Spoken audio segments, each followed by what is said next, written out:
எப்படி bro life எப்படி இருக்கு ஐடி? லைஃப் பொறுத்தவரைக்கும் ஓகே தான் ப்ரோ. நைட் ஷிஃப்ட் தான் கொஞ்சம் ரொம்ப இதுவாக இருக்கு. சாட்டர்டே சண்டே கூட தூக்கத்திலேயே போயிடுது. ஆஃபீஸ் வர்றது தூங்குறது அவ்வளோதான். லைஃப் அப்படியே தான் போயிட்டு இருக்கு. ப்ரோ இப்போ நீங்கள் ஐடி லைஃப் எப்படி இருக்கு உங்களுக்கு? வெளியிலேருந்து வந்திருக்கோம். என்ன சேலரிலாம் ஒன்றும் பெருசாக இல்லை. வர யங்ஸ்டர் ஃப்ரெஷர்ஸ்க்குலாம் எவ்வளோ சேலரி இருக்கும்? ஸ்டார்டிங் வந்து எல்லாத்துக்குமே இப்போ உங்களுக்கு சேலரி எவ்வளோ? சேலரி அது வந்து ஃப்ரெஷர்ஸ் எல்லாம் நிறைய பேர் வராங்க. என்ன பண்ணால் ஜாப் ஈஸியாக கிடைக்கும்ன்றது மட்டும். நல்லா அப்ஸ்கில் பண்ணணும். அந்த ஃப்ரீ டைம் கிடைக்கும் போதெல்லாம் வந்துட்டு ப்ரோ ஐடி ஜாப் எப்படி இருக்கு உங்களுக்கு? நல்லா தான் இருக்கு. ஃப்ரெஷர்ஸ் தான் கொஞ்சம் அடாப்டரா. நாங்கள் ஃப்ரெஷர் தான். இப்போ நீங்கள் வந்து இங்கே ஜாப் பிளேஸ் ஆகிறதுக்கு என்னென்ன பண்ணீங்க? சும்மா எங்களுக்கு வந்து 5 ரவுண்ட் இருந்தது. இன்டர்வியூ HR ரவுண்ட் மட்டும் தான் கொஞ்சம் டிஃப்ரெண்டாக இருந்தது. கொஞ்சம் டிஃப்ரெண்டாக ட்ரை பண்ணியிருந்தாங்க. அதான் நார்மலாக இருக்கிற இன்டர்வியூ மாதிரி இல்லாமல் கூப்பிட்டு டிஃப்ரெண்டான கொஸ்டின்ஸ் கேட்டாங்க. உங்களுக்கு எதனால இந்த எல்லாத்தையும் சும்மா டெல்லஸ் அபவுட் யுவர் செல்ஃப் இந்த மாதிரி தானே கேட்பாங்க. இவங்க கூப்பிட்டு கொஞ்சம் டிஃப்ரெண்டாக கேட்டாங்க. இப்போ இந்த கம்பெனியில் இருக்கணும்னா உங்களுக்கு என்ன மாதிரி வேணும், அப்புறம் அவங்களாம் டிஃப்ரெண்டாக கேட்டாங்க. அது மாதிரி கொஞ்சம் இருந்தது. அதனால கொஞ்சம் நல்லா உங்களுக்கு கொஞ்சம் செட் ஆயிடுச்சு. அப்படி இருந்தேன். இதுக்கு முன்னாடி என்ன படிச்சிருந்தீங்க? நான் வந்து மைக்ரோபயாலஜி முடிச்சிருந்தேன். மைக்ரோபயாலஜி படிச்சு இங்கே வந்தீங்க?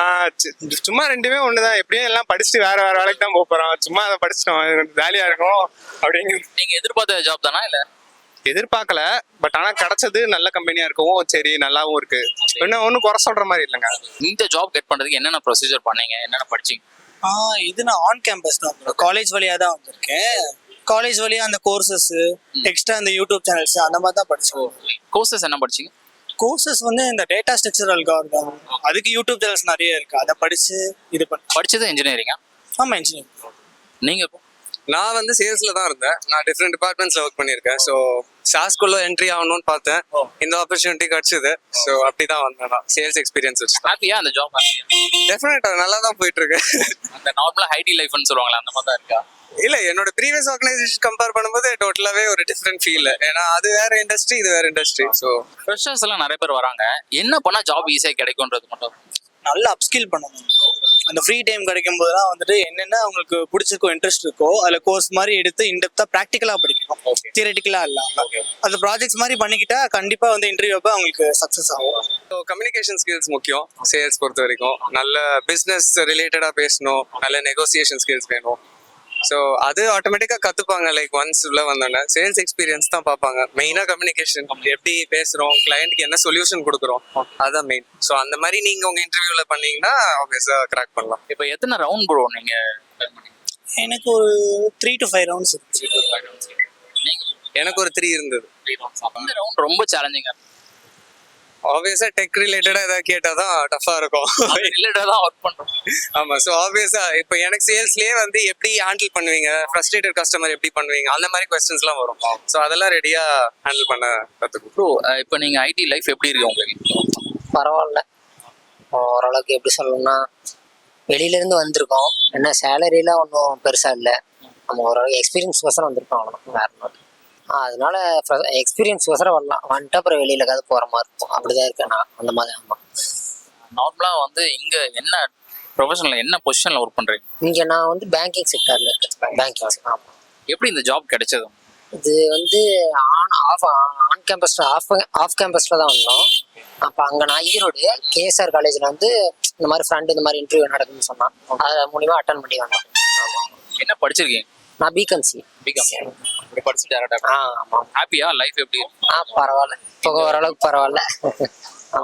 இப்போ வர ஃப்ரெஷர்ஸ் எல்லாம் இருக்காங்க, ஜாப் ஜாயின் பண்ணணும்னா நீங்கள் எப்படி ஜாப் கெட் பண்ணீங்களோ அவங்களுக்கு ஏதாவது கைட் சொல்கிறோம்? அந்த மாதிரினா எப்படின்னா ரவுண்ட்ஸ் எப்படி இருந்தது, என்ன ரவுண்ட்? TCS வந்து எப்படின்னா வந்து கவர்மெண்ட் ஜாப் மாதிரி. நம்ம யாரும் ஜாப்ல இருந்து யாரும் நம்மளை வெளியில தூக்க முடியாது.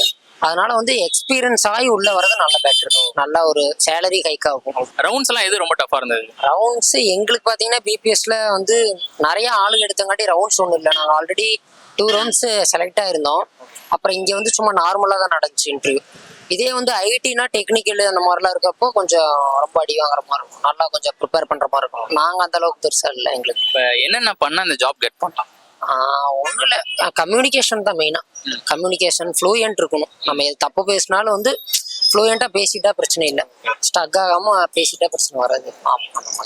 எப்படி ப்ரோ லைஃப் எப்படி இருக்கு ஐடி? லைஃப் பொறுத்த வரைக்கும் ஓகே தான் ப்ரோ. நைட் ஷிஃப்ட் தான் கொஞ்சம் ரொம்ப இதுவா இருக்கு. பிகாஸ் வந்து ஈவினிங் 5:30 to 3:30 ஷிஃப்ட் முடிச்சுட்டு தூங்கி எழுந்து ஆஃபீஸ் வரதுக்கே கரெக்டா இருக்கு. சாட்டர்டே சண்டே கூட தூக்கத்திலேயே போயிடுது. அது ஒண்ணுதான் தவிர ஆஃபீஸ் வர்றது தூங்குறது அவ்வளவுதான். லைஃப் அப்படியே தான் போயிட்டு இருக்கு. ஸோ ஃப்ரெண்ட்ஸை பார்க்கறது இல்லை, வெளியே போறது இல்லை, அதெல்லாம் ட்ராபேக்ஸ் இருக்கு. பட் இருந்தாலும் ஃபேமிலி சுச்சுவேஷனுக்காக ஒரு அமௌண்ட்காக போறதா இருக்கு. நீங்க படிச்சது என்ன படிச்சீங்க? நான் பிகாம் கார்பரேட். பிகாம். என்ன படிச்சா எங்க ஜாப் கிடைக்கும்? ஜென்ரலாக பார்த்தீங்க அப்படின்னா நம்ம ஃபர்ஸ்ட் கம்பெனி உள்ள போகிறது தான் ப்ரோ மேட்ரு. ஸோ அதுலேருந்து நம்ம என்ன கெயின் பண்ணுறோமோ, நம்ம என்ன கற்றுக்குறோமோ அதை வச்சு தான் நெக்ஸ்ட் கம்பெனி போகிறது. ஸோ அதனால் ஃபர்ஸ்ட் கம்பெனி மட்டும் நல்லா பிளேஸ் ஆகிட்டோம் அப்படின்னா நம்ம அதுக்கடுத்து அந்த டொமைனை வச்சு நம்ம மூவ் பண்ணிக்கலாம். ஸோ ஆனால் எல்லாருமே வந்து எந்த ப்ராசஸ் எடுத்தாலுமே நீங்கள் என்ன படிச்சிருக்கீங்கன்னு பார்க்க போகிறது இல்லை, உள்ளே வந்து தான் கற்றுக் கொடுக்க போகிறாங்க எதுவாக இருந்தாலும். ப்ரோ நீங்க ஐடில என்ன ப்ரொஃபஷனல் போயிருக்கீங்க? நான் இப்போ சப்போர்ட் ப்ராஜெக்ட். அப்படிங்களா? ஐடி லைஃப் எப்படி இருக்கு? லைஃப் பேலன்ஸ் அப்படிங்கிறது இப்போதைக்கு ஓகே. சப்போர்ட்ல இருக்கனால நிறைய பேர் எப்படி எடுத்துப்பாங்க தெரியல. ஸோ என்னை பொறுத்த வரைக்கும் ஆக்சுவலாக ஓகே தான், மேனேஜ் பண்ண முடியுது. ஸோ ஷிஃப்ட்டு ஒரு சிலருக்கு செட் ஆகாது, ஒரு சிலருக்கு செட் ஆகும்.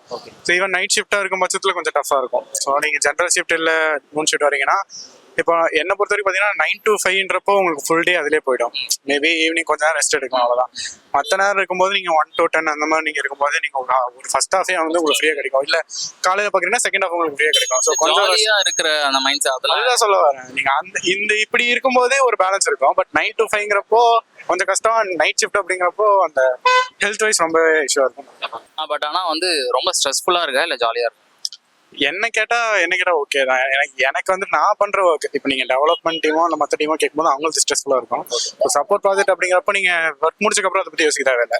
ஸோ ஷிஃப்ட் பேசிஸ் அப்படிங்கிறப்போ இப்போ ஒரு 1 to 10 இல்லை நீங்க வந்து அந்த டைம் தாண்டி நீங்க அதை யோசிக்க வேணாம். ஸோ நீங்க வேற எதுலயாச்சும் இது பண்ண முடியும்.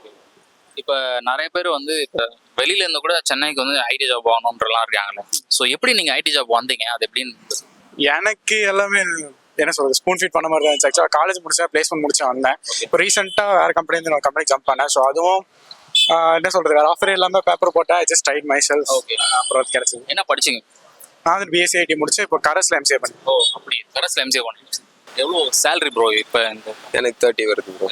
ஓகே. இந்த ப்ரொஃபஷனுக்கு உங்களுக்கு எவ்வளோ சேலரி ப்ரோ? நான் இப்போ பண்றதுக்கு வந்துட்டு அரௌண்ட் ரீசெண்டாக ஒரு 7லேருந்து 7.5 அந்த மாதிரி. எக்ஸ்பீரியன்ஸ் கம்மி. ஓகே. ஒரு வர யங்ஸ்டர்ஸ் ஃப்ரெஷர்ஸ்க்குலாம் எவ்வளோ சேலரி இருக்கும்? ஸ்டார்டிங் வந்து எல்லாத்துக்குமே 2.5லேருந்து 3 LPA தான். பர் மந்த் மந்த் உங்களுக்கு ஒரு 12.5 12,500. ஃப்ரெஷர்ஸ்க்கு 15 இன்ஜினியரிங்காக இருக்கும் பட்சத்தில் ஒரு 20-25 அந்த அரௌண்டில் வரும். இப்போ உங்களுக்கு சேலரி எவ்வளோ வரும்? சேலரி அது வந்து due to the policy we cannot say that bro. Okay. But ஆனால் சொல்கிற அளவு அந்த அப்ராக்சிமேட் அப்பனா ஒரு 20க்குள்ள, ஃப்ரெஷர்ஸுக்கு 20க்குள்ள. ஓ பர் மந்த் சொல்கிறோம். பர் மந்த் சொல்லுங்கள். இப்போ வந்து நார்மலாக வந்து ஒரு சேலரி அப்படின்னா உங்களுக்கு மந்த்லி எவ்வளோ சேலரி? அது இப்போ பார்த்தீங்கன்னா 19K வருது. நம்ம கொஞ்ச நாளைக்கு இருந்துட்டு வெளில போகிறது நல்லது. இங்கே இருந்தோம்னா கொஞ்சம் நம்ம ஃபியூச்சருக்கு செட் ஆகுதுன்னு வச்சுக்கோங்களேன். ஓரளவுக்கு எக்ஸ்பீரியன்ஸ் ஆகிட்டு வெளில போனோம்னா நம்ம கொஞ்சம் ஸ்கோப் கிடைக்கும் இங்கே இருந்துட்டு போனோம்.